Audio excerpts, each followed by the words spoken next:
We're live, Ben. We've been waiting. What's up, people of the whiskey world? We're live. And I'm excited but disappointed, I got to say. Why? Because this is the only festival release this week. Oh, Instead of but all the more reason that this would be a special night for everybody. Like all our special nights. Monday night is it. We're back with another Monday. And we were just talking before we went live about how many whiskey Scott's been tasting on YouTube this month. It was like, after this, I got to take a break. I've had 19 bottles. And I was like thinking, I didn't say this to you, Scott, but I was thinking, man, how many people are out there complaining that they got 19 bottles, that they got to taste through? Oh, no, it's not a complaint. Trust me. It's just like, man, I'm just going to have to take a couple of days off here. Last week we had Speyside and we had Lowland, continuing with Highland tonight, the only festival released this week. Next week, we'll come back on Monday night with Campbelltown and Wednesday night with Islay. Yes, indeed. It's funny going into this. I thought we had like a couple of whiskeys to taste tonight, and I just realized, I pulled them out. So we got 4 tonight. 4 dropping tomorrow, 1 o'clock Eastern time for the Highland Festival release. I think we should probably clarify at this point that there technically is no Highland Festival taking place this year. There was a Highland Festival that was added to the sort of Scottish festival lineup just before COVID. And, because we had Spirit of Speyside, which we tackled earlier, the Campbelltown Malts Festival, and then the Islay Festival, known as Festival. And so those festivals were taking place in the Highland. The Highland region added one. They said we want to play too. And so turns out there, for whatever reason, there is no Highland Festival, but we have Highland whiskey. Mm-hmm. So. Yep. 4 good ones too. I've already been through them, shot my single bottle reviews of them. George Campbell says, is it true that the Highland Festival whiskeys are so great that they get their own week? I guess that's one way to look at it. I like that. Yeah. So how's everyone doing? Well, welcome back. What have you think? What have you thought so far of Scott's other festival streams? Have you all ordered any of the whiskeys? I'm just curious to hear some feedback. What you're excited for? We won't dwell on it too much because I got 4 whiskeys in front of me, ready to tackle them. Scott, do you have any standouts so far? I mean, you've been doing the first 2 festivals, the Space Festival. It's going to continue. We'll see. I'm a betting man, but the rare releases, the small batch ones that we've done for each region so far have been just phenomenal. So I thought, especially starting with the Speyside Distillery 36, that one was just an excellent release, and we're going to see. But it's if I was a betting man, it's going to continue.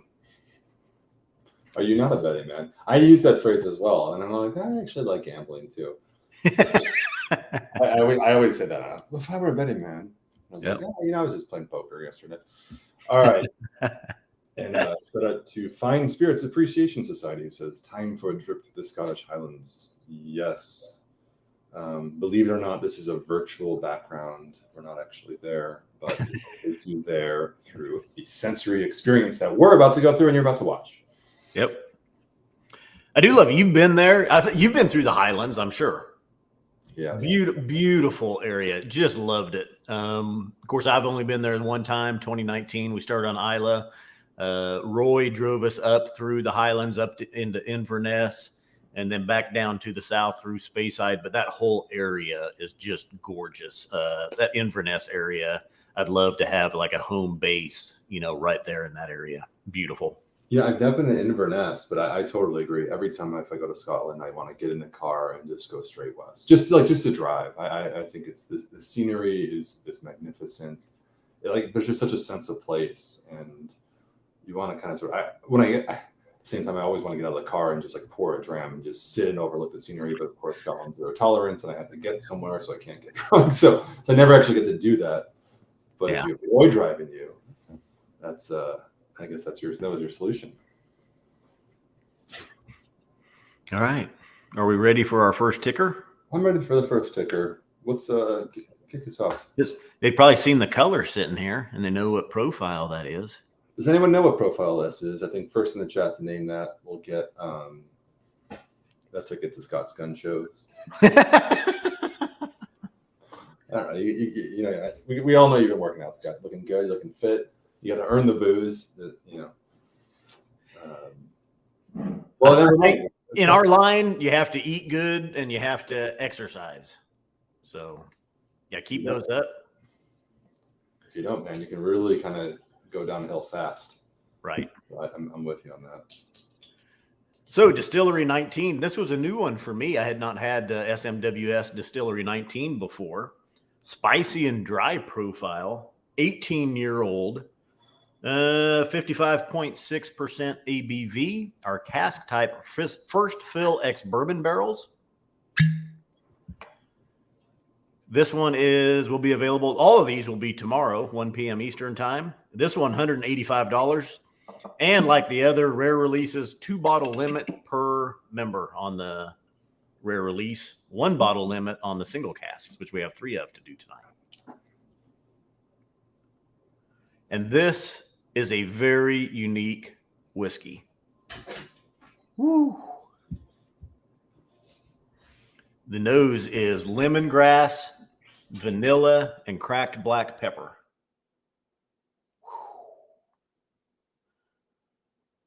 Kind of a toasted vanilla.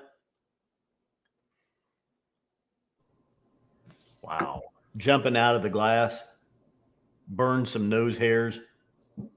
Yeah, it's not the sort of faint, elegant whiskey you might expect of a 18-year-old in bourbon wood. There is some sort of like a prickly note to it. It's very invigorating. Little bit of a pine, minty note in the background.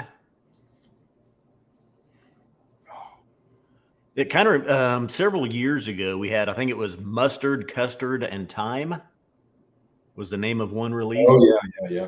Yeah, almost a dry mustard on the nose. Maybe even a custard.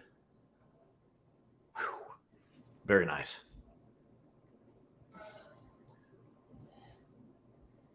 Well, cheers, everybody. Cheers. You can go right into it. Let's do it. Might as well. That's what we're here for.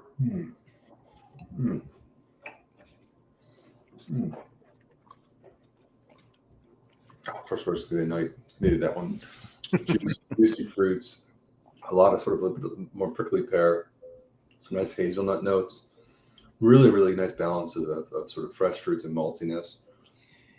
But that sort of cracked oak and sort of warm spice. Probably which puts it in this, our spicy and dry profile is very prevalent. So it's not, again, like it's not the most soothing or tranquil type of whiskey. It's very lively too. Yeah. Yep. Little bit of, it was stronger when I first had it. Maybe my taste buds are used to it now. I've had some Colorado single malts that kind of have a real heavy, kind of a pine evergreen type note.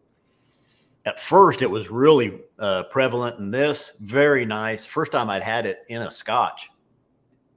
But even neat, that dry mustard seasoning, cracked black peppers, some lighter fruits, pears, apples.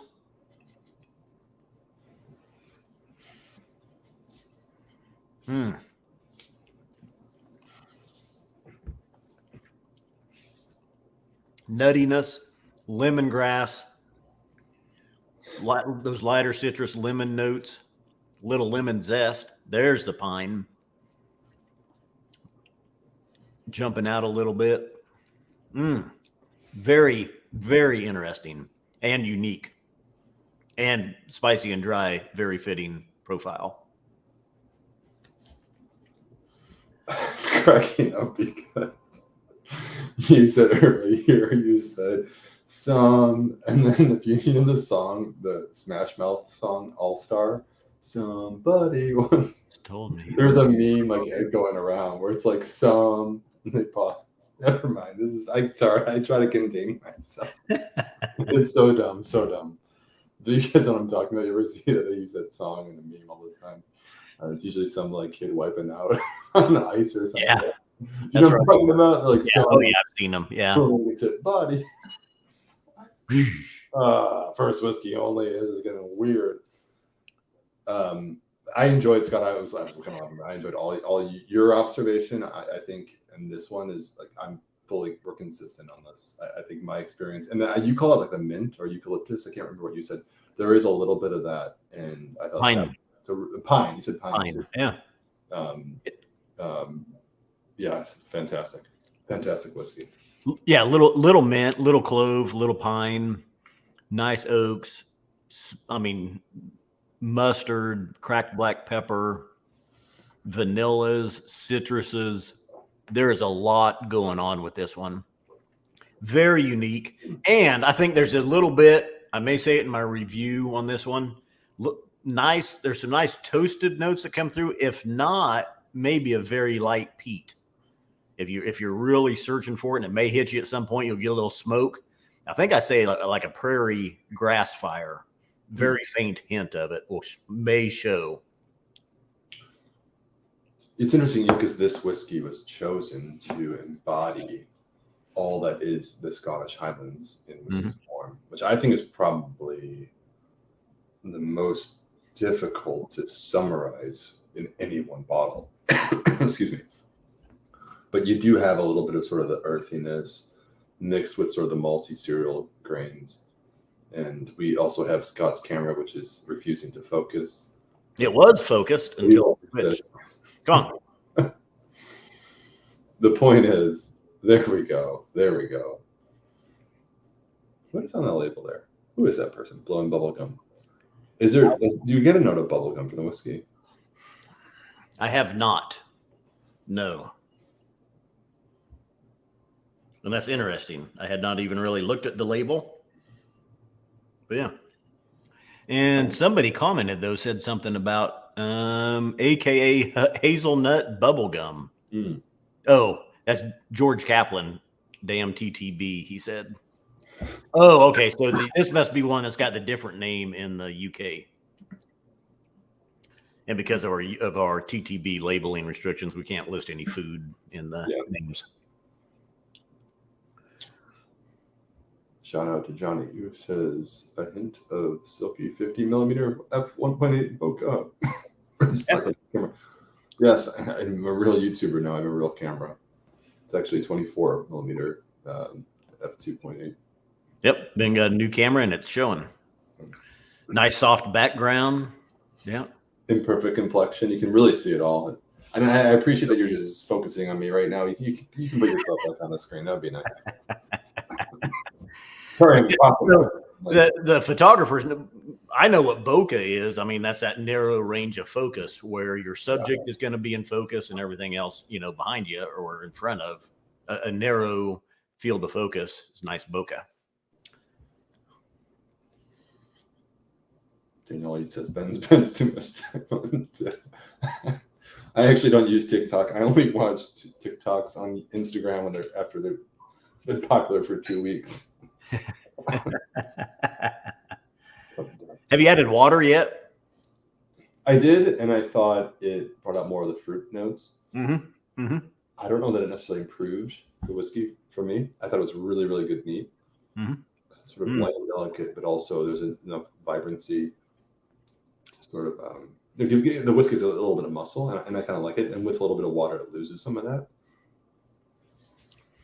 I add a little bit more fruit notes with the water, and then even mustard and a little dash of wasabi as well for the spiciness on this one.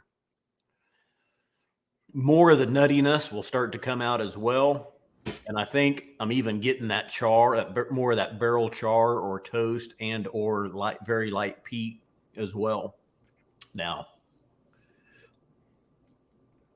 But yeah, very nice. There's a lot going on with this one. Excellent dram. Wow. 18 years old. Nice oak influence.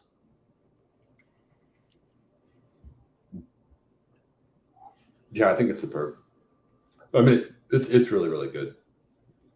And it's one of the whiskeys too. It's pretty versatile in terms of it's got year-round appeal, all 4 seasons. You know what I mean? Like there's some whiskeys I might prefer to reserve certain types for certain seasons. That's just me, but this is one I would enjoy all year long, which is important to know if you're spending the money in the bottle.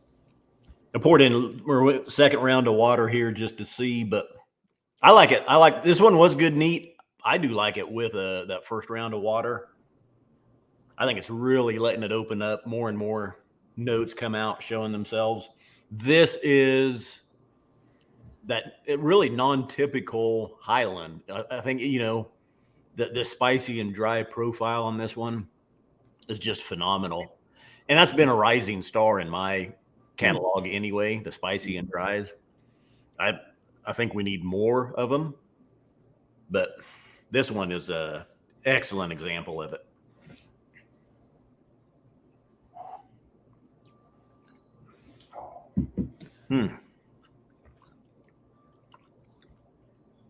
Yeah, I like this one with water. It's just everything's really spreading its wings now, starting to fly. Woo! All those same notes, all that nuttiness, toastedness, slight citrus fruits.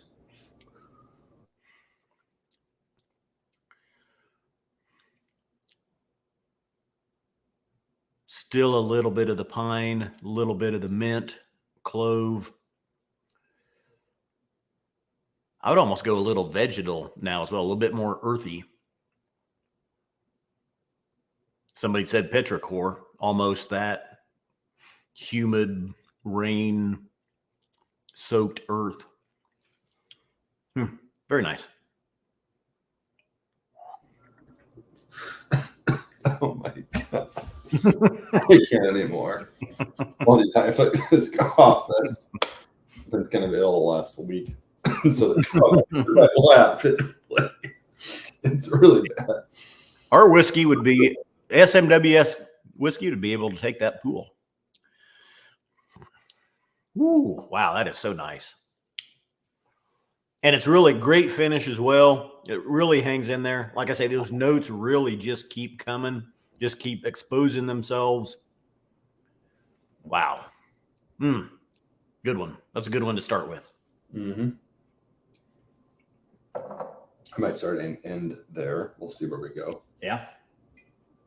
We do have a cracker, as they would say, for the last one on online. Fourth one. Who says that, by the way? A cracker? Yeah. That means it's good. The Brits? Yeah, I think so. Yeah.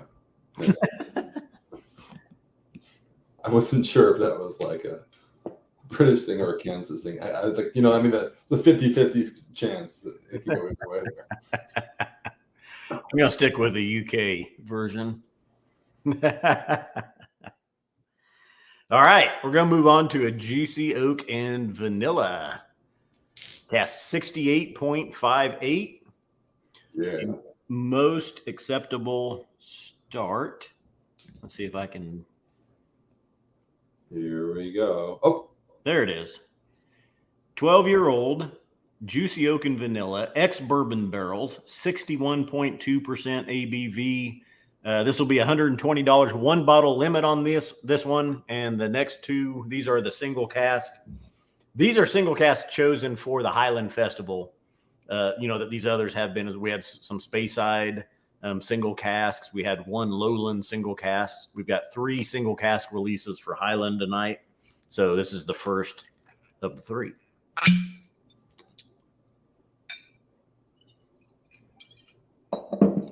Yeah, we took the very American approach of, well, we got one whiskey to celebrate the Highlands, and that's not enough. So we clearly need 4, and I think everybody appreciates that. I certainly appreciate that. So these next 3 are sort of our choosing, our own celebratory bottlings. Real quick, too, one thing we didn't mention, Ben, is that the rare releases, the small batch ones that are done to bring more bottles to more members, are 700 milliliter bottles. That is on the website. I think when we did Speyside, we forgot to mention that, but it does say it on the website. The single cask releases are 750 milliliter bottles, which ends up being not quite 2 ounces. It's about 1.5 ounces is the difference. 30 milliliters is 1 ounce. So Whew. It's like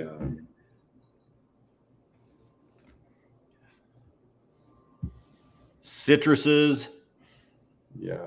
oak, not as much vanilla as I usually get on some of the juicy oak and vanillas. More citrus, more malt, more oak.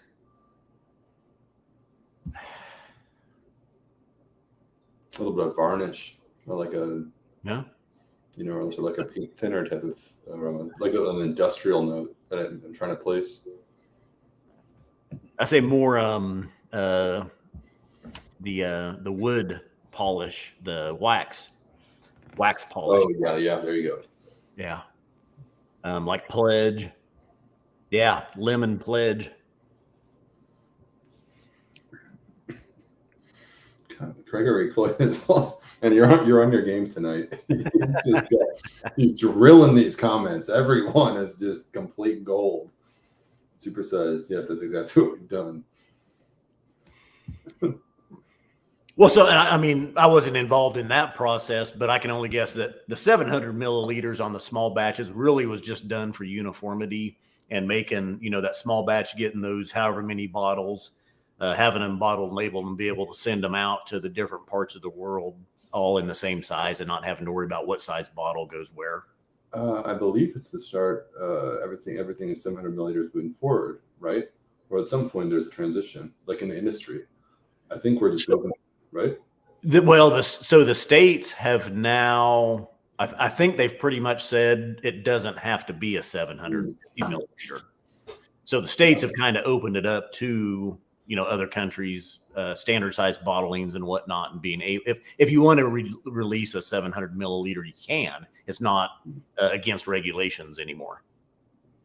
So if they wanted to make things easy, and it would make things easy using the same size bottle, the same labels and everything for, all the releases. So, yeah, I mean, I think overall, like for whiskey enthusiasts in the U.S., it's going to open more doors to more whiskeys because there's a lot of fun. I mean, within SMWS and beyond. Well, but we would bottle at 750 with no problem. But of course, from a distribution standpoint, it is just more work. So I think it could be a good thing if you're okay with the absence of the 50 mils. Good question here from Robert Anderson. What's the deal with Thursday's event? Do we check in and fire off SMWS questions to y'all? So Thursday, the 19th, I believe is the date. Is that right? Yeah. Thursday, the 19th, we're having virtual drams. Go to the website and the events, and we have sessions you can sign up for. I think are they 15 minutes long? 20? 45 minutes long. Oh, 45 minutes long. Yeah. And then we'll be hosting throughout the day. Myself, Ben, Jenna, Zach, Tom, maybe Brianna. Is Brianna joining? Maybe you will get an appearance from Brianna. But you can sign up for one of the sessions. We'll be sitting down, just sharing drams all day long and having a good time. Yeah, I mean, the idea originated last year when we did this for the Gathering, which is our annual society's own annual festival.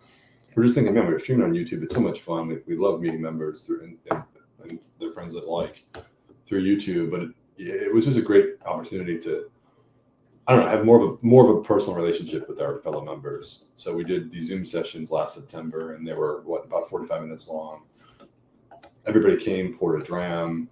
I don't know, conversations just sort of evolved naturally. We'll do it with an easy little icebreaker because obviously, the purpose is just to meet new members and potentially good friends who share the same love for whiskey.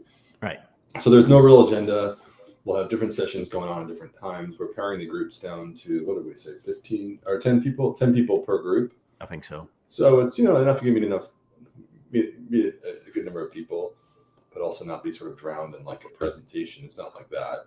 Yeah. Just come in with any questions you like, you have about our whiskey, about the society, about just whiskey in general. And I don't know. But it's Zoom as well, so you don't have to write and submit, your questions. You'll be able to just go, ask us right then live. Mm-hmm. So now, if you're like me, you'd have to write down your questions though, so you'd remember them. I forget stuff all the time. Probably forgetting something right now. Don't even know it. Well, I have a question. So let's summarize this whiskey because we've got a few more too. Yeah. I mean, you go first, Scott, and I'll kind of piggyback off of you. Mm. Mm. Mm. Wow. So I had poured that, hadn't tasted it. That's the first sip. Juicy fruits. Oh, there's nice oak. But right up front was just all kinds of those lighter citrus fruits, apples, pears, maybe even a little white grape, lemon, lime, malty, oak. That's all right up front. Lighter vanillas than what we've gotten on some of the juicy oak and vanillas. Very nice, just full orange marmalade. I just got. Very nice, rich, thick, chewy. Yeah, definitely. I agree on the texture. Its texture is brilliant. I like that a lot. It makes for a longer finish. The fruity nature of the spirit is not, I think, what I would expect on paper. Usually, like you said, a lot of the juicy oak and vanilla whiskeys are like overly over ripened fruits, like you're standing in an orchard in the middle of spring. It's not like that. It's a bit more mellow and subdued. And I think when you kind of, I don't know, sort of not minimize, but when you sort of subtract the expected presence of the fruits a little bit, you give way for more of these notes that we're picking up just on the aroma, like the sort of the wood polish and sort of other more robust and malty notes as well. So I think it's like a really well balanced whiskey. It's totally unique from my experience from anything within the profile. And I mean, it's 61.2%, which is pretty high too, for a whiskey of 12 years. Like it's got a lot to it. So I'm gonna ask you. Yep, very nice palate pleaser for sure. I added a couple drops of water here. Let's see.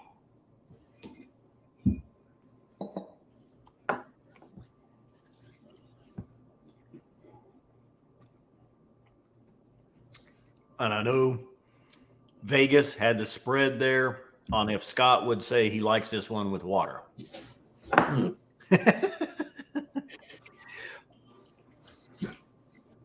Did Vegas win? Well, that's a toss-up right now. I'll try it again. Neat was really a punch on the palate. A lot of those notes showing. Water really hasn't changed too much here yet. We'll see. I mean, obviously, adding water thins out the viscosity a bit. Both of these I've preferred neat. Really? Surprising for me. Yeah. Yeah. The first one for me, definitely with water. This one, not so much yet. Let's see. I'm not giving up yet.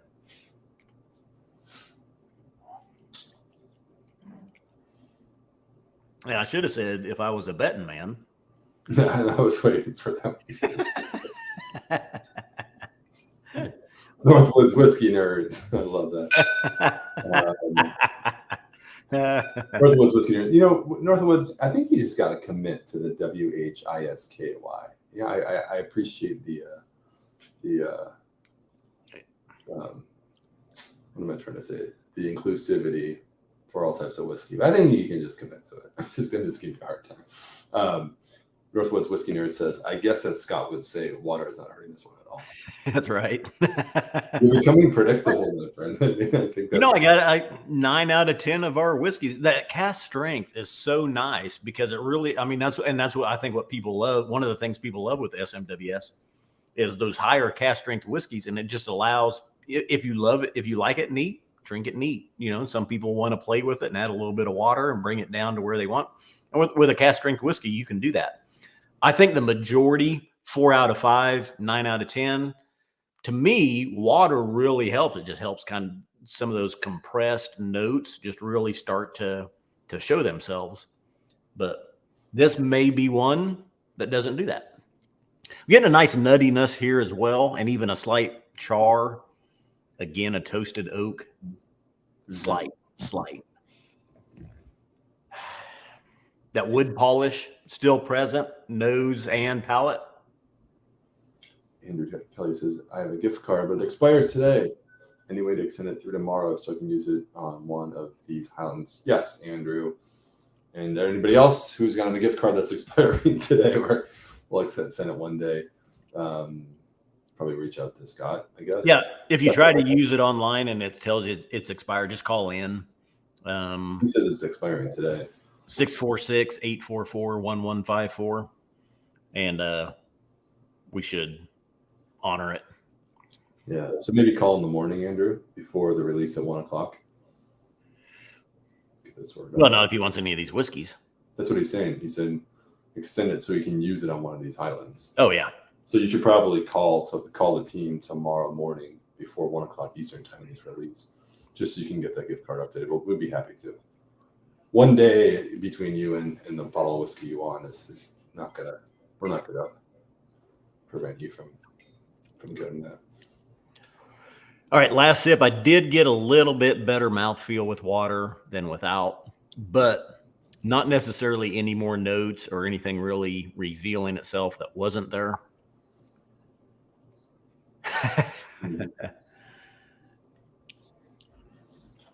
Tom R, that's a Scotch test dummy joke there. The Zima. I remember that from years back. Do something different.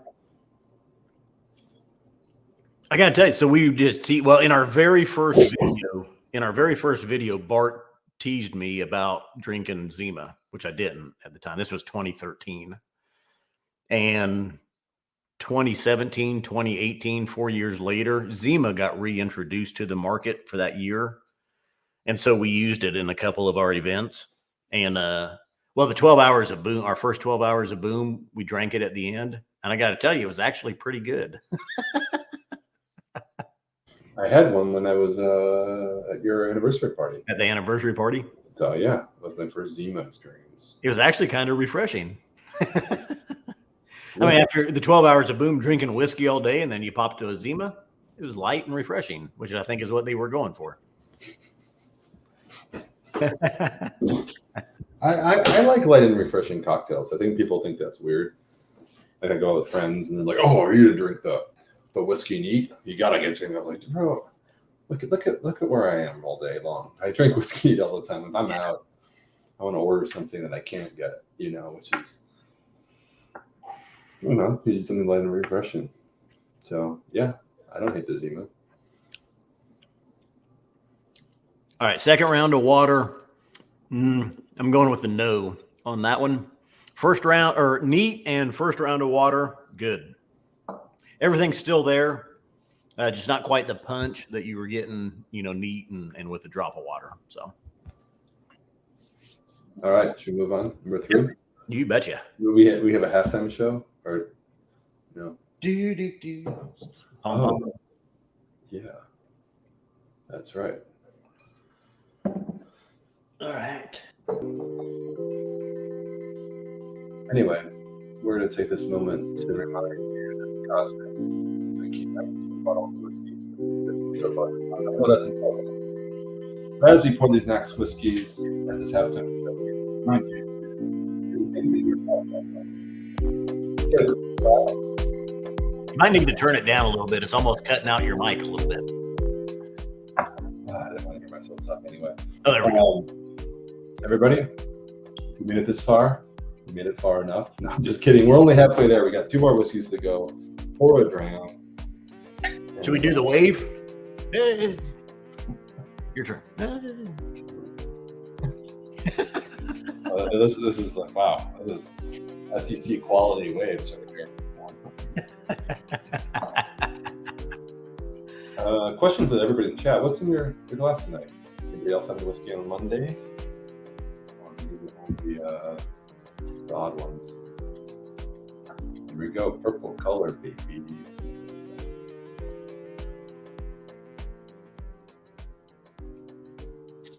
All right, Scott, number 3. What do we got today? Boom. 13.91, a colorful companion. 9-year-old Highland. Cast type is a second fill ex bourbon barrel. We're at 62.5%. Man, we've had a. I know. I was just looking at the labels. Like, these are spicy and sweet, baby. Available tomorrow, 1 p.m. like all the others. 1 bottle limit on this one being single cask. and $125 on this one. I went into this in Scott. I've been kind of sick for the last week. I don't know. I'll try a couple whiskeys. This is like straight medicinal. All these 60+% spirits. I feel like this is like prescribed alchemy right here. And it prevents scurvy. and for a time in our lives, we use it as hand sanitizer. We'll never forget that era of human existence when everything was shut down and distilleries were using hand sanitizer. Here it is, left over from COVID, 62.5%. Baby, this is just bursting out of the glass. Now this is only the first or maybe the second again from this distillery that I've had in an SMWS offering. So, oh man, yeah, this is wild. Berries, thick brush. I don't know what kind of thick brush, or berries. Like it's like literally like you're walking through a berry bush. And as you're walking through, it's just the aromas, the smells are coming up to you. A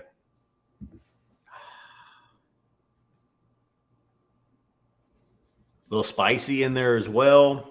More cinnamons, nutmegs.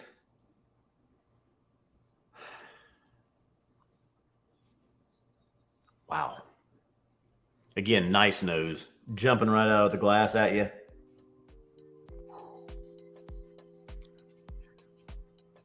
Keep going. There's something about when you just rail off the tasty notes. You need a little bit of background music. It's like a monologue. Yeah. Key lime pie, chocolate mousse. A lot on the nose on this one. Yeah, this is by far the most aromatic. Yeah. The three, just based on the aromas alone. Aromatic aromas, of course, but you can also tell it's probably the youngest, just in terms of from the intensity of the aromas. The delivery is, I don't know, not intimidating, but if you don't like gas strength whiskey, what the hell are you doing here? But truthfully, this is you can just tell, just nosiness, that this is gonna be a beast. What's weird though too is it's a second fill barrel, so usually these notes are toned down a little bit with that second fill barrel, but this one is really exploding. Could be a good character of the distiller. We can have this conversation another time, but I am a big fan of the second fill barrel. I think that's such like a sweet spot for so many different whiskeys, young and old. Like there's just so much that can be achieved maturing spirit in the second fill barrel, and so I'm excited. Wow, the palate on this one. I'm gonna stick with that key lime pie, chocolate mousse that I got on the nose. Nice berries, cinnamon, nutmeg, toasted vanilla. Oh yeah, vanilla bean.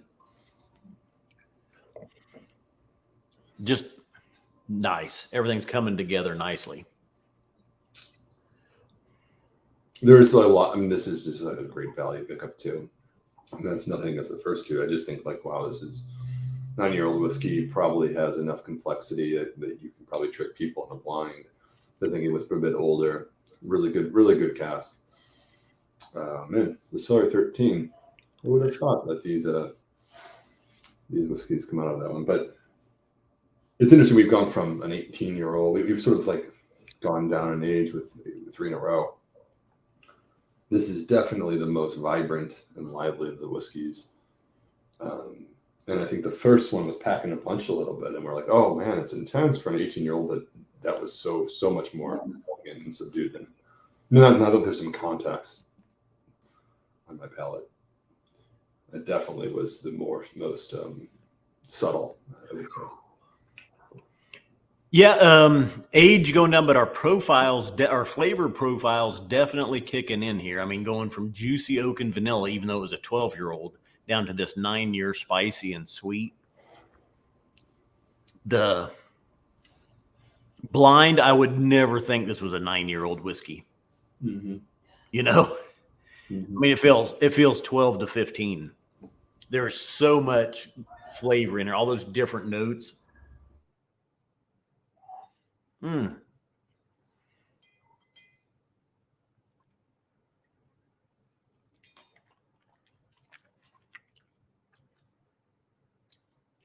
62.5%. Delicious, neat, great palate, great finish. Wow. I added a drop of water here. We'll see what happens. And I don't know if if the bookies are open for betting on if this one handles water well. Daniel H says, that's the thing about this distillery. Almost every single cask IB I've had from it have been fantastic. That is the thing, you know. We should go too deep in, but yeah, I totally am with you. There are some surprises when you trace the spirit straight from a cask that sort of is attached from its own core, blending stuff. Well, I've got it. So this distillery, their core range bottles, I like. They get a lot of heat, for the ABVs that they're released at and coloring being added. They're pricey. Really it's the same. Distillery 24 has become pretty pricey, watered down a little bit. They don't add any coloring, but both distillates, the core range bottles, I like. Wow. The nose on this one is just, even with water, there's so much going on with it. You can sit down and nose this one for an hour and just enjoy the nose. Yeah, I agree. There's a lot here. Very surprising whiskey. Unassuming on paper. This would be I think this would definitely be a hidden gem feature.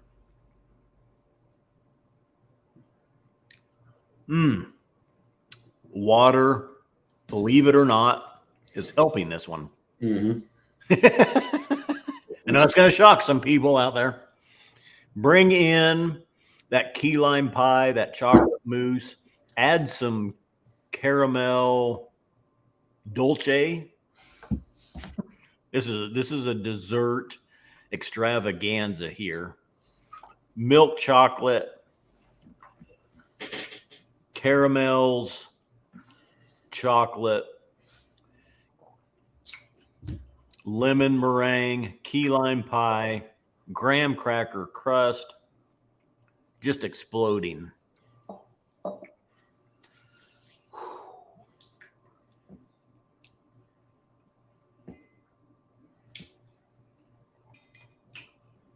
Are you on water yet?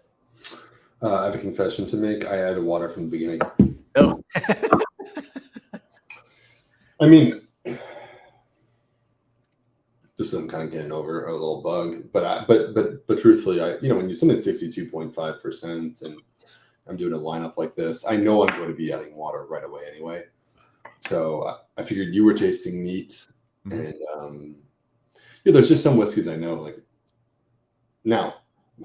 And some whiskeys I know, but the last one was really great neat too at 61.2%. So I went into this one thinking, because it's a younger whiskey too, I figured it would take water well. And if I were betting man, I would do that 10 out of 10 times. And I did, and I won because I've gone back and added more water too. And I think it's improved the overall experience.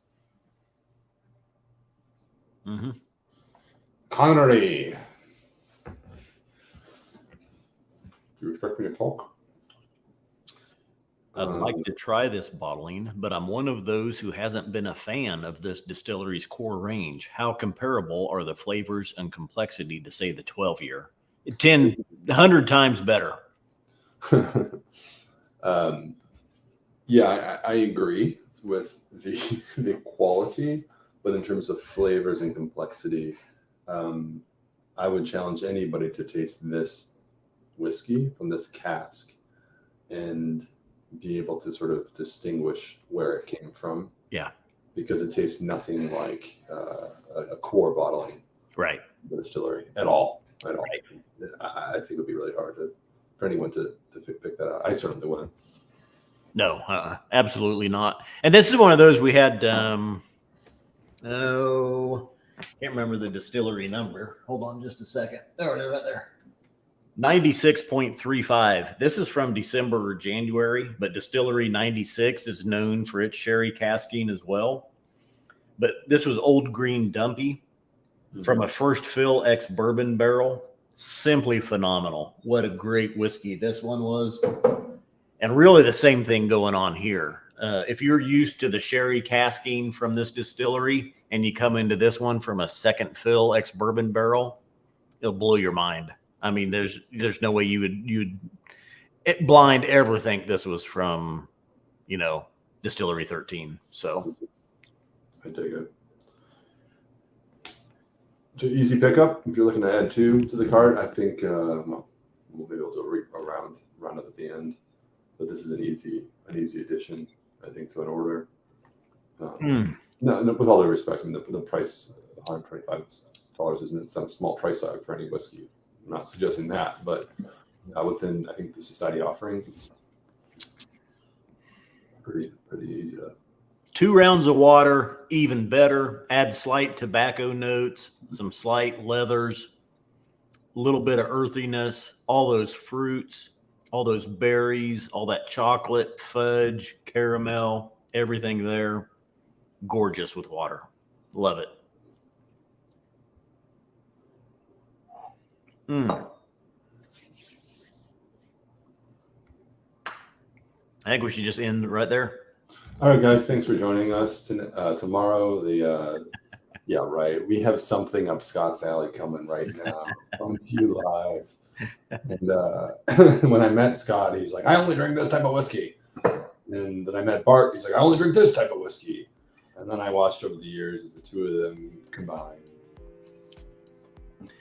What do we got, Scott? I don't know if I ever said I only drink this type of whiskey.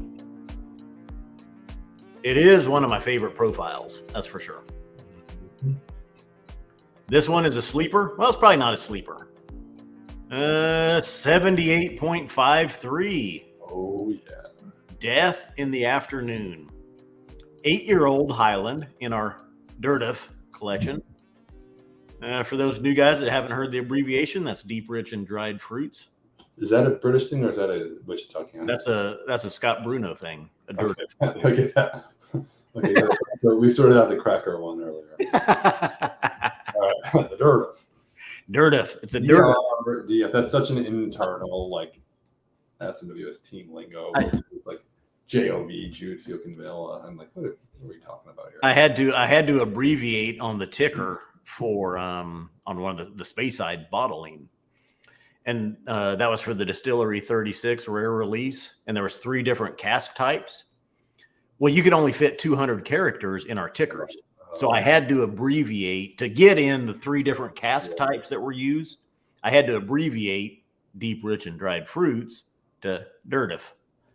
So it became known as a Dirtiff. Yeah. Well, you have about 36 semicolons, so maybe if you pull out a few, just kidding. Hey, that's copying you. You used that, and I liked it. So I never used that before. You was it Tom? You must have copied and pasted from him. No, maybe it was Paige who set those up. No, it was you and Jenna did the. It was last month in March or April. You and Jenna. Definitely a Jenna thing. Was it Jenna that set it up? I liked it. I'm just saying. No. I props to the. I'm just saying if we removed like 34 of the 36 semicolons, you probably put But to me, that's a clear distinguish. I mean, you've got a clear separation. That's a clear dichotomy right there from for each category. Well, look at this though. This whiskey on paper, Distillery 78. You were talking about have you ever been in the Highlands? And I went to this distillery once. I got in a car. I was on a solo road trip, and because nobody likes me in real life, and I drove to this distillery, and you talk about like a, I don't know, unassuming place to be. This is like a middle of, I don't know, walking. It was just a bizarre place. fantastic liquid. Yeah. All I would say. I'm really a big fan. So my first experience with Distillery 78 was the Scotch 4 Dummies had a sample that had sent to them of another independent bottler from this distillery. And they thought the fan that sent them the sample was playing a joke on them because they didn't like it. It was funky. It was weird. It had all these different notes to it. And so I told him, I said, send it to me. Let me try it. I want to try this really weird, funky whiskey that's the worst you've ever had. And they sent it to me, and I was live with them on their channel, and I tasted it, and I go, this is pretty good. And they were like, ah, ha, ha, whatever, you're messing with us. I'm like, no, this is a good whiskey. I mean, there's all this stuff going on. I go, there's a slight sherry note in here with it, you know, and blah, blah, blah. Anyway, that was my intro to Distillery 78. I love it. I think they do some great things, but there is, and it's present here, a little bit of that distinguishing distillery character that some love and some may not. But let's get into it and find out. I think my first impression was, did I pour the right whiskey? Because it's so light in color. Is yours too, right? Yeah. So, and I point that out in my single bottle review as well. This is a second fill ex Oloroso barrel. I'm sure the autofocus is working. Yeah. And if I remember right, it's 5 years ex bourbon, 3 years second fill ex bourbon barrel. So yeah, we don't see that much influence from the sherry, Oloroso sherry cask here.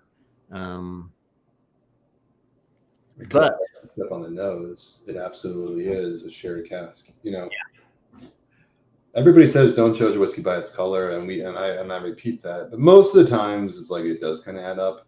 But here's an example where it doesn't. This looks no different than the 9-year-old.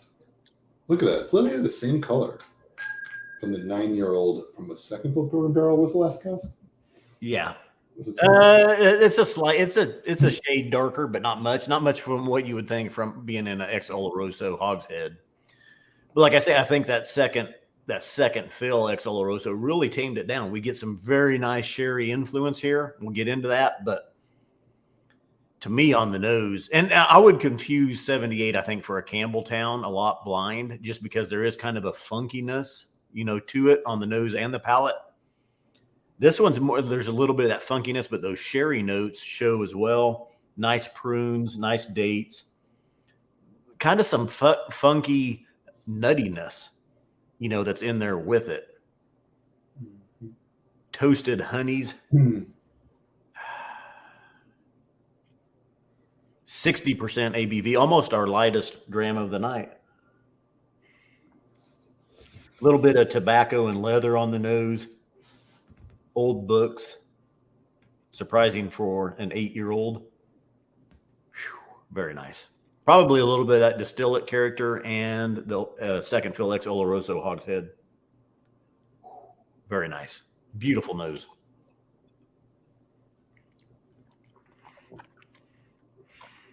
Shout out to Bird Dog 2017, who it's the literary reference, Death in the Afternoon, Hemingway's nonfiction book on Spanish bullfighting. I read that a long time ago. I was living in Spain and went to Pamplona, where I guess that's what I think Hemingway became into. And his book, The Sun Also Rises, probably his most famous work. Have you read that book, The Sun Also Rises? No, I have not. It's a classic. Yeah. So it's funny. We didn't talk about the reference, the name, but obviously there's a little Iberian influence of the sherry cask here. And so, of course, it makes sense that they cite the book. Very nice here, though. Definitely. Oops, that sounded like a spill. Well, I just spilled death all over my keyboard. Oh, no. It's all right. Death in the evening is upon us. I was starting to say definite double casking here. 5 years. And let me check real quick before I get into that. If we distinguish here, I want to say 5 years ex bourbon and 3 years in the second fill Oloroso. Yep, 5 years ex bourbon, and then it went into the second fill Oloroso. So roughly 3 years in there. Definite double casking here. That second fill Oloroso hogshead has toned down the sherry, but the sherry is still here. It's present. It's not as pronounced as it is in some. It's really allowing, Distillery 78 to shine here with just slight hints of sherry or moderate hints of sherry. And it's very well done. Very nice. Tobaccos.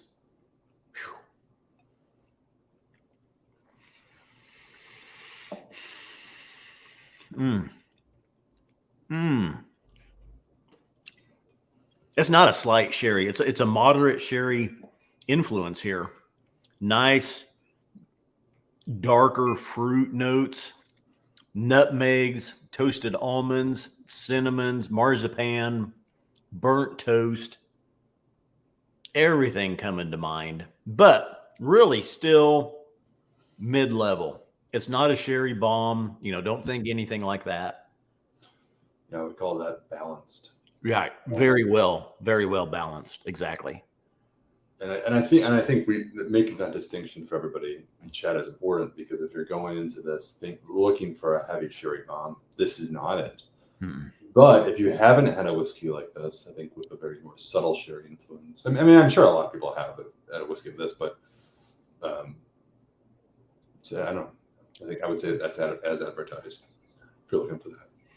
Well, that's what Hoyt Hemphill says. He visited Distillery 78, but wasn't impressed by the whiskey. And I think this is one of those. It is kind of different. It's unique. Some love it. Some may not. But I'm one that does. I was very excited when I realized this was a sherry cask 78, and it may be the first sherry cask 78 since that sampling I had, from the Scotch 4 Dummies. It's just and again, even blind, I would never guess this was an 8-year-old whiskey. It feels older, beautiful sherry influence here, but distillate character still shining through.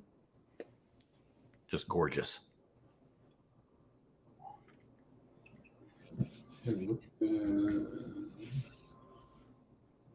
a map of the distillery. I'm going to be driving by it in a couple of weeks, and I was like, should I go in? It's kind of out of the way. Gregory Cloyd pointing out, I love Distillery 78. Little quirky, as Scott points out, but the sum is satisfying. Yeah. All these cask strength whiskeys are kicking in.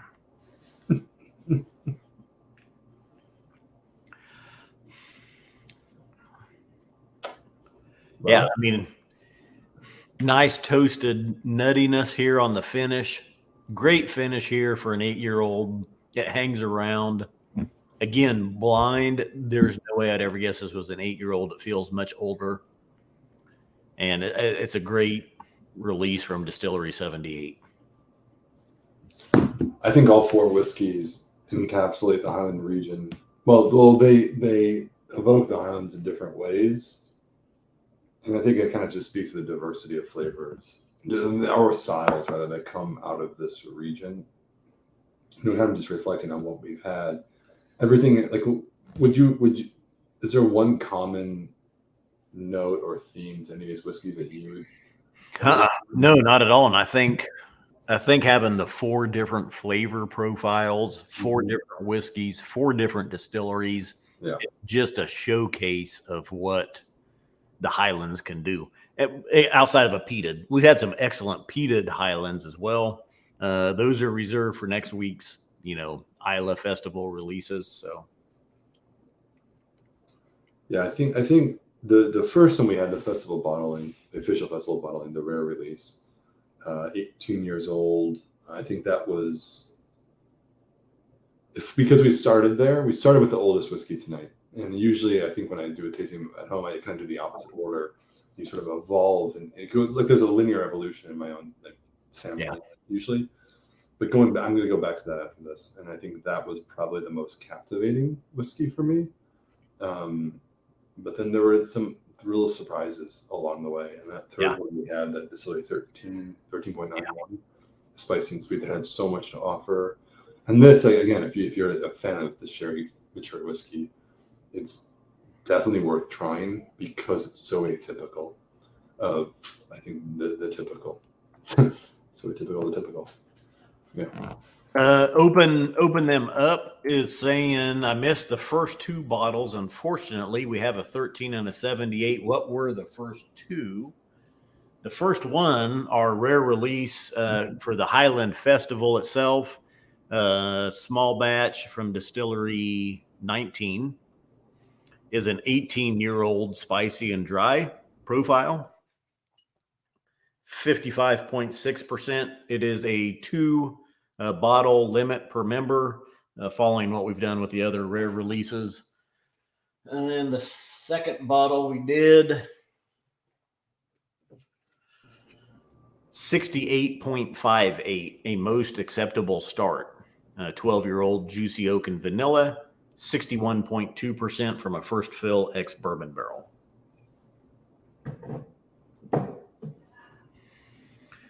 Are you back to the spicy and dry? Are you back to the distillery 19? Oh, well, after we end the live here in a minute, okay. I'm going to go back to it. We could retouch on. You want to go? Touch on it now? No. I'm gonna like refresh my palate, eat a cracker or something. Just because we've had all these younger, really high strength whiskeys after it.